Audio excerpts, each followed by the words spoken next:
성도 여러분 안녕하세요.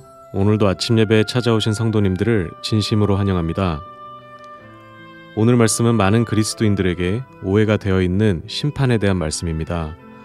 오늘 말씀을 통해서 심판에 나타난 하나님의 사랑과 은혜가 무엇인지 깊이 묵상하는 귀한 시간 되시길 간절히 바랍니다. 이제 기도하겠습니다. 하늘에 계신 아버지, 오늘도 아침 예배로 인도해 주심에 감사드립니다. 간절한 마음, 갈급한 심령을 허락하여 주셔서 말씀을 소중한 마음으로 받고 말씀대로 살아갈 수 있도록 인도하여 주시옵소서. 하나님의 공의와 자비와 사랑이 무엇인지 깨닫고 성령의 인도하심을 받을 수 있도록 저희를 붙들어 주시옵소서. 오늘도 말씀을 준비하신 목사님과 함께해 주셔서 말씀을 듣는 모든 성도들이 말씀에 감동되어 주님과 동행하는 삶을 살 수 있게 인도하여 주시옵소서. 예수님의 이름으로 기도드립니다. 아멘. 오늘 저희가 함께 묵상할 제목은 하늘을 위하여 저울의 담입니다. 이제 목사님께서 권면의 말씀을 전해주시겠습니다. 성도 여러분 안녕하십니까? 오늘 말씀은 심판에 대한 말씀입니다. 제가 심판에 대해서 전에 했던 설교가 있는데 하나님께서 심판하시는 이유라는 제목의 설교입니다. 여러분들 시간 나실 때 꼭 그 말씀을 들으시면은 오늘 아침 말씀 묵상과 함께 깊은 은혜를 받으실 것입니다. 오늘 말씀 묵상의 제목은 하늘을 위하여 저울의 담이라는 것입니다. 성경에서 저울은 심판을 뜻합니다. 성도 여러분, 우리가 하늘 가기 전에 저울에 달리는 일이 있을 것이라고 지금 말하는 것입니다. 오늘날 기독교에는 사람이 죽으면 곧바로 천국 가고 지옥 가는 것으로 말하고 있습니다. 그것이 아닙니다. 성경은 먼저 심판이 있다고 했습니다. 먼저 우리가 알곡과 가라지로 나누어지는 것입니다. 그것이 심판입니다. 그 다음에 보상과 형벌이 결정되는 것입니다. 자, 욥기 31장 6절 읽겠습니다. 내가 공평한 저울에 달려서, 자, 욥도 지금 공평한 저울에 달린다고 하죠. 공평한 심판에 받게 된다는 것입니다. 내가 공평한 저울에 달려서 하나님이 나의 정직함을 아시게 되기를 원하노라. 이 말씀은 정말 놀라운 간증입니다. 욥은 내가 공평한 저울에 달려서 정직함을 하나님께 보이게 될 것이라고 간증하고 있는 것입니다. 우리도 마지막 심판날에 이런 간증을 하면 얼마나 좋겠습니까? 저울이 무엇입니까? 저울이란 어떤 것에 무게를 달아보는 기구이죠. 저울 이쪽에는 하나님의 율법과 말씀이 있고 저쪽에 내가 올려지게 되는 것입니다. 내 마음과 내 동기와 내 목적과 내 모든 것이 거울 저쪽에 올려지게 되는 것입니다. 그래서 하나님의 율법과 내 인생이 어떻게 저울질이 되는지, 조화가 되는지 살펴보는 것입니다. 내가 하나님께 순종하면서 살았는지가 그때 모든 것이 드러나게 될 것입니다. 이것이 심판입니다. 본문 읽겠습니다. 만사는 참된 척도에 달려있다. 그 척도가 바로 하나님의 율법이다. 자, 저울에서 무게를 다는 기준이 무엇이라고 했습니까? 율법이라고 했습니다. 하나님의 말씀과 율법입니다. 그분께서는 인간이 율법을 배워 실천함으로 마음과 애정이 고양되고 고상하게 되며 거룩하게 되도록 곧 작은 일에도 충성하도록 하나님의 율법을 인간의 가장 작은 행위와 거래 가운데 두셨다. 성도 여러분, 율법은 우리를 멸망시키기 위해서 하나님께서 우리에게 주신 것이 아닙니다. 하나님의 말씀과 율법은 우리의 마음과 애정이 고양되게 하고 고상하게 되고 거룩하게 되도록 우리에게 보여주시는 것입니다. 너희가 내가 준 이 말씀과 율법대로 살면은 너희들은 정말 충성스럽고 아름다운 그리스도인이 될 거야. 하늘에 와서도 살 수 있는 사람이 될 거야 라는 의미로 우리에게 주셨습니다. 그러나 동시에 그 율법은 인간의 가장 작은 행위와 사고 파는 작은 거래까지도 측정한다 하는 것입니다. 성도 여러분, 우리 모두는 심판받을 것입니다. 그것이 성경의 분명한 진리입니다. 고린도후서 5장 10절을 보겠습니다. 고린도후서 5장 10절. 이는 우리가 다 반드시 그리스도의 심판대 앞에 드러나 선악간에 그 몸으로 행한 것을 따라 받으려 함이라.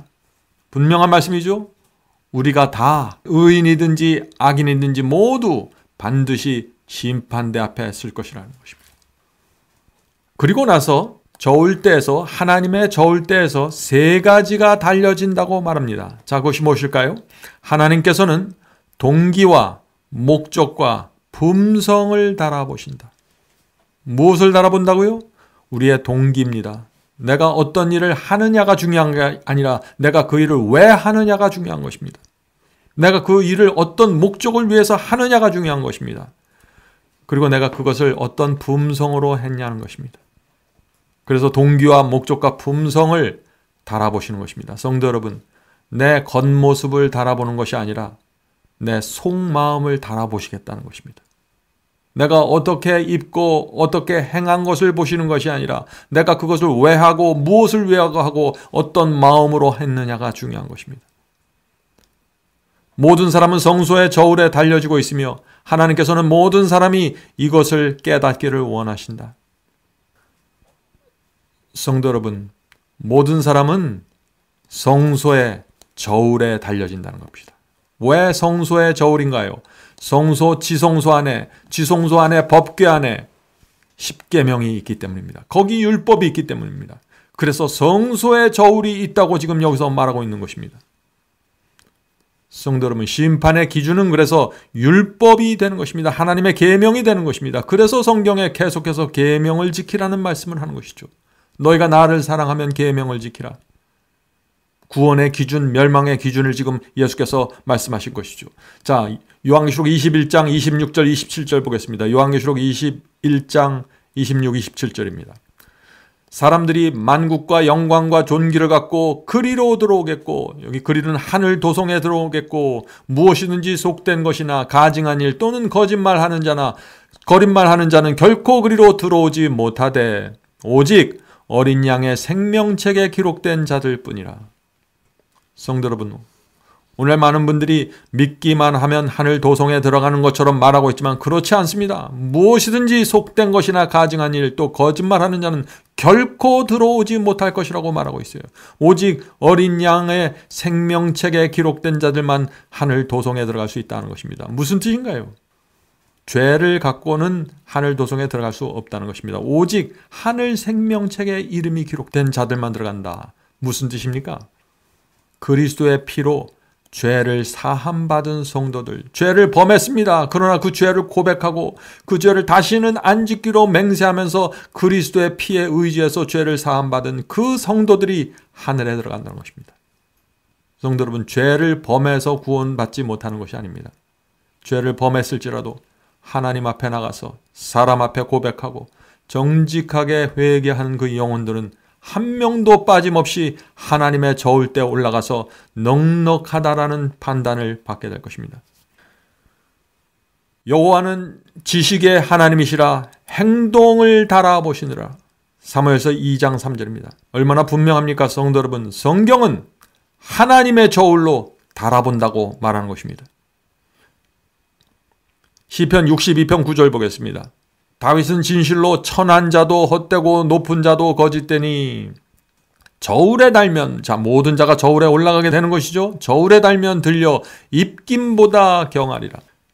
자, 저쪽에 율법이 있고 이쪽에 우리가 있습니다. 그러면 우리가 율법과 조화를 이루면 우리는 넉넉하다는 하나님의 선언을 듣게 될 것입니다. 그러나 천한 자, 천박한 자, 너무나 쉽게 거짓말하는 자죠. 헛된 자들, 높은 자, 교만한 자들, 저울대에 올라가면 아주 가볍다는 하나님의 선고를 듣게 될 것입니다. 이사야는 또 이렇게 말합니다. 정직하신 주께서 의인의 첩경을 평탄케 하신다. 성도 여러분, 정직하신 주님입니다. 하나님은 거짓말할 수 없다는 것입니다. 만약 하나님께서 거짓말할 수 있다면 우리 죄를 못 본 척 하시고 우리 죄를 없는 척 해서 구원하실 수도 있겠죠. 그런데 하나님은 그런 분이 아니라는 것입니다. 만약 하나님께서 거짓말하면 사탄이 가만히 있지 않겠죠. 사탄이 하나님의 거짓말을 지적하면서 온 우주를 향해서 하나님은 우리를 다스릴 자격이 없다고 고소하게 될 것입니다.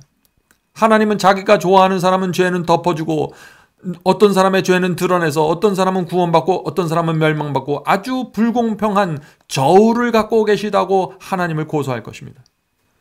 하나님은 완전한 분이십니다. 그래서 거짓말할 수 없는 것입니다. 하늘의 하나님은 참되시다.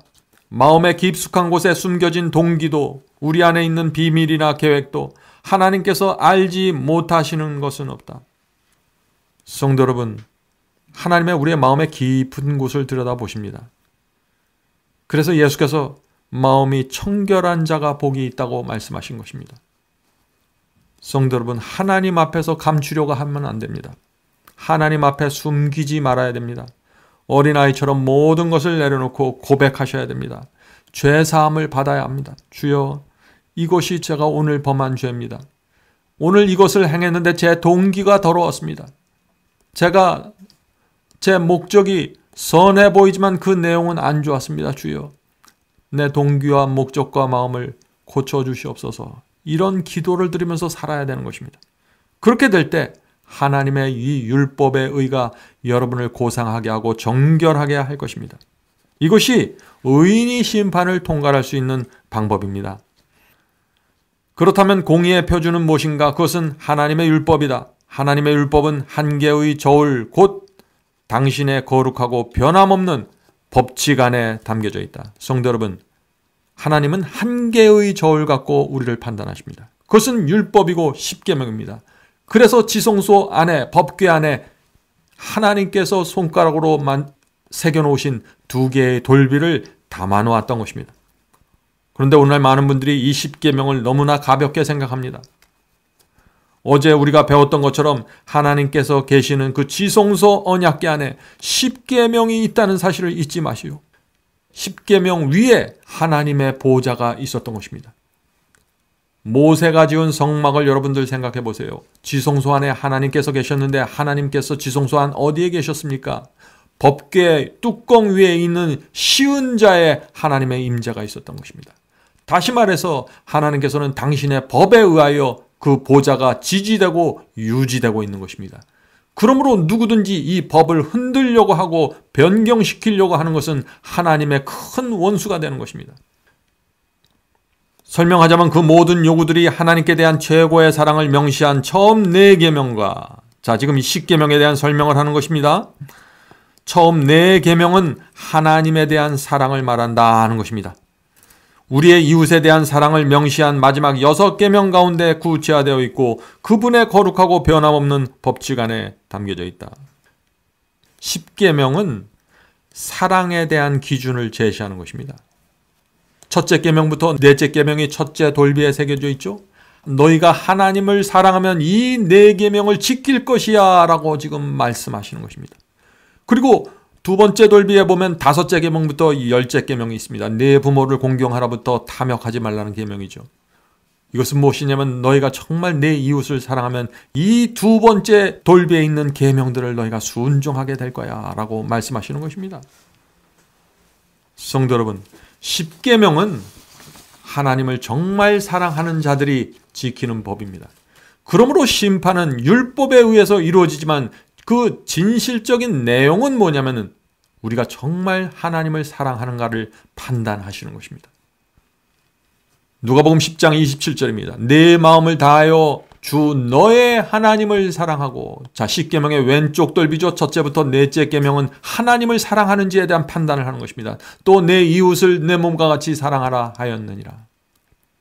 우리는 이러한 표준에서 1점도 감하지 못할 것이다. 이 말씀은 참 두려운 말씀이죠. 사람들은 10계명의 표준에서 1점도 감하지 못할 것이라는 이 말. 많은 분들이 이런 표현들과 이런 말들을 하면서 이건 너무 가혹한 것이 아닙니까? 라고 말합니다. 정말 그럽니까? 생각해 보세요. 여러분들이 1점이라도 10계명의 하나라도 범하면서 그것을 고집하면서 하늘에 들어갈 수 있다고 생각하십니까? 한번 생각해 보시기 바랍니다. 여러분이 우상을 섬기면서 하늘에 들어갈 수 있을까요? 여러분이 간음하면 죄를 품고 있으면서 하늘에 갈 수 있습니까? 여러분이 10계명에서 어떤 계명을 짓밟은 채 하늘에 들어갈 수 있다고 생각하시나요? 단 하나의 계명을 범해도 그것을 고집하는 자들은 하늘 도성 안으로 들어갈 수 없는 것입니다. 10계명의 내용을 10개의 계명을 오늘 가만히 읽어보세요. 그 중에 어떤 계명을 여러분들이 짓밟은 채로 하늘에 들어갈 수 있는지 말이죠. 성도 여러분, 모든 죄를 하늘 성소에서 중보하시는 그리스도께 내놓고 사함을 받아야 되는 것입니다. 죄를 버려야 되는 것입니다. 죄를 범해서 구원받지 못하는 것이 아니라 죄를 사함받지 않고 고집하기 때문에 멸망당하게 되는 것입니다. 그래서 이 죄에 대한 책임을 모두 내가 지게 되는 것입니다. 하나님께서는 온 마음과 정신과 혼과 힘을 다해 내 이웃을 내 몸같이 사랑할 것을 요구하신다. 한쪽 저울에는 이것이 놓여지고, 자, 이것이 뭔가요? 사랑이라고 불리우는 율법입니다. 반면에 모든 개인적인 품성은 반대쪽 저울에 놓여져 중량시험을 통과해야 된다. 바로 이와 같은 비교를 통하여 모든 사람의 운명은 돌이킬 수 없도록 고정이 된다. 자, 돌이킬 수 없도록 고정된다는 것은 구원과 멸망이 결정된다는 것입니다. 성도 여러분, 심판의 저울에 우리의 성품이 올라간다고 했습니다. 자, 그 말씀이 무슨 뜻입니까? 마태복음 12장 36절부터 37절에 놀라운 말씀이 있습니다. 마태복음 12장 36절 37절. 사람이 무슨 무익한 말을 하든지 심판 날에 이에 대하여 심판을 받으리니 네 말로 의롭다 함을 받고 네 말로 정죄함을 받으리라. 이 말씀이 무슨 뜻인가요? 우리가 하는 말에 따라서 심판을 받겠다는 것입니다. 다시 말해서 내가 왜 그 말을 했는지, 내가 왜 그 사람을 그런 눈으로 바라보았는지, 내가 왜 그 사람을 그렇게 취급했는지 그 모든 동기와 의도를 보시겠다는 것입니다. 하나님께서는 우리의 실수와 우리가 모르고 범한 것들을 책망하시고 문제 삼는 것이 아닙니다. 우리가 의도적으로 알면서 그렇게 했던 이유와 동기를 물어보시는 것입니다. 심판은 우리의 겉행위가 아니라 우리의 마음과 동기와 의도를 보시는 것입니다. 그러므로 우리가 하나님을 신뢰할 수 있는 것입니다. 하나님은 우리에게 완벽함을 요구하는 것이 아니라 하나님께서는 우리에게 완전한 굴복을 요구하시는 것입니다. 우리가 알고 있는 선 안에서 말이죠. 성령께서 우리에게 가르쳐 주시는 선 안에서 말이죠. 저울에 달아보니 부족하다라고 기록되지는 않을까? 하나님의 날에 부족함이 드러난다면 그것은 두려운 일이 될 것이라. 그러므로 우리는 하나님의 거룩한 율법으로 우리 자신의 동기와 행동을 면밀히 살펴서 모든 범행을 회개하고 우리 죄인들이 부족한 것을 채우기 위하여 그리스도의 공로를 굳게 붙잡기를 원한다. 그리스도의 보혈반이 이 일을 할 수 있다. 성도 여러분, 하나님께서 왜 심판하십니까? 하나님은 우리를 구원하기 위해서 심판하시는 것입니다. 하나님의 마음이 성경에 분명히 나타나 있습니다. 베드로후서 3장 9절입니다. 베드로후서 3장 9절. 오직 너희를 대하여 오래 참으사 아무도 멸망치 않고 다 회개하게 이르기를 원하시느니라. 성도 여러분, 하나님의 소원이 무엇인가요? 멸망시키지 않는 것입니다. 모두 다 회개해서 모두 다 하늘 데려가는 게 하나님의 소원이고 목적입니다. 그것을 위해서 십자가에서 피를 흘리신 것입니다. 그러므로 누구든지 주 앞에 나가서 그 피를 붙잡고 죄사함을 받으면 하나님의 심판대에 올라가서 부족함이 없다는 선고를 받게 될 것입니다. 성도 여러분, 마음에 기억나는 죄가 있으면 다 내려놓으시기 바랍니다. 하나님께서는 과거에 죄를 범했지만 기억나지 않는 죄에 대해서 책임을 묻지 않으십니다. 침에 들어서 우리가 제정신이 아닌 상태에서 범한 악한 행위들과 악한 말들에 대해서 하나님께서 심판하지 않으십니다. 하나님께서는 우리가 의도적으로 알고 있는 상태에서 했던 범죄들, 하나님을 대적했던 범죄들을 그것을 달아보신다 하는 것입니다. 오늘 결론은 이것입니다. 하나님은 우리를 한 사람이라도 더 구원하기 위해서 심판하십니다. 우리가 죄를 범했을지라도 진심으로 고백하면 그리스도의 피가 우리의 죄를 덮어주십니다. 얼마나 감사합니까? 우리가 이런 하나님을 믿고 사는 것입니다. 한 사람이라도 더 우리를 구원하기 위해서 우리를 당신의 피로 용서하시고 사탄의 입을 막는 것이 하나님의 심판이 목적입니다. 그것을 위하여 온 하늘과 성령과 예수께서 그리고 선사들이 우리를 돕고 인도하시는 것입니다. 오늘도 하나님의 인도하심이 저와 여러분에게 함께 하시길 간절히 바랍니다. 이제 기도하겠습니다. 하늘에 계신 아버지, 하나님의 심판하심이 두렵습니다. 그러나 우리가 심판대 앞에 가기 전에 그리스도의 피를 붙잡고 용서받고 죄를 버리고 하나님의 심판대 앞에 저울대에 올려줄 수 있도록 도와주시옵소서. 성령께서 저희 마음속에 알려주시는 모든 죄들을 오늘도 주 앞에 내려놓고 용서받고 마음의 평강을 누릴 수 있도록 도와주시옵소서. 하늘에 계신 아버지, 저희가 부족하지만 주님을 위해서 살기를 원합니다. 주님을 위해서 희생하고 헌신하기를 원합니다. 주여, 저희의 소원을 아시오니 저희의 마음에 성령을 주셔서 가르쳐 주시고 인도하여 주시옵소서. 오늘 함께 예배드리는 성도들에게 함께하여 주셔서 병든 자를 고쳐주시고 마음이 상한 자를 회복시켜 주시옵소서. 이 세상은 잠시 있다가 사라질 것이라는 사실을 한시도 잊지 않고 살 수 있도록 도와주시옵소서. 우리 손에 하늘의 모든 보화가 하늘의 영광이 주어져 있다는 사실을 잊지 않고 살 수 있도록 도와주시옵소서. 예수님의 이름으로 간절히 기도드립니다. 아멘.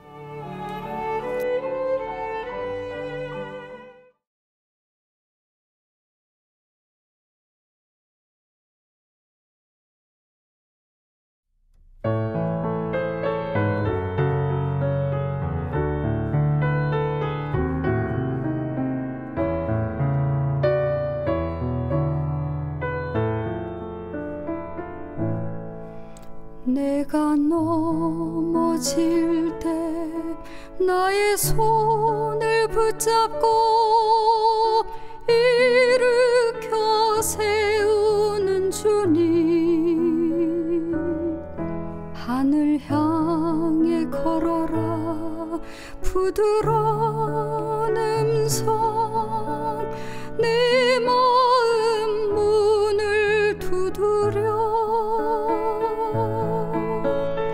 넘어지지 말고 하늘 향해 걷자.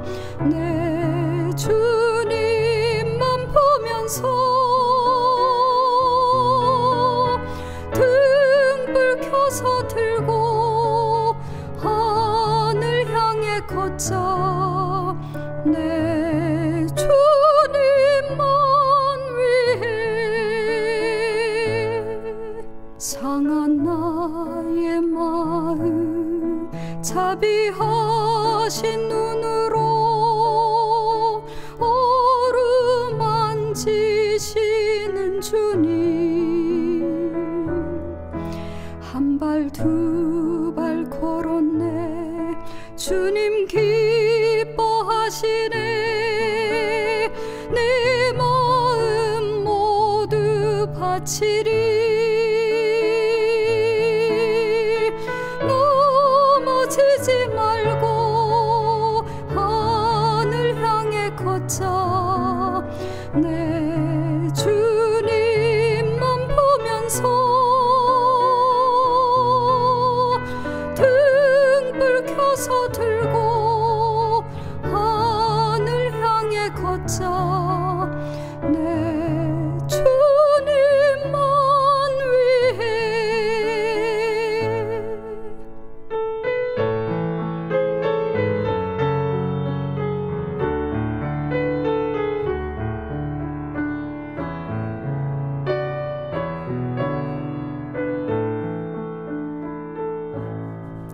나의 얼룩진 죄 십자가의 피로써 깨끗게 하시는 주님, 모든 쾌락 버리고 나를 따르라. 나의 죄 모두 씻겼네. 넘어지지 말고 하늘 향해 걷자.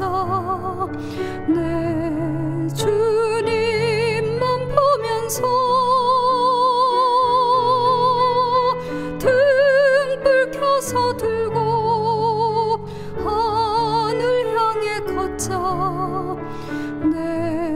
주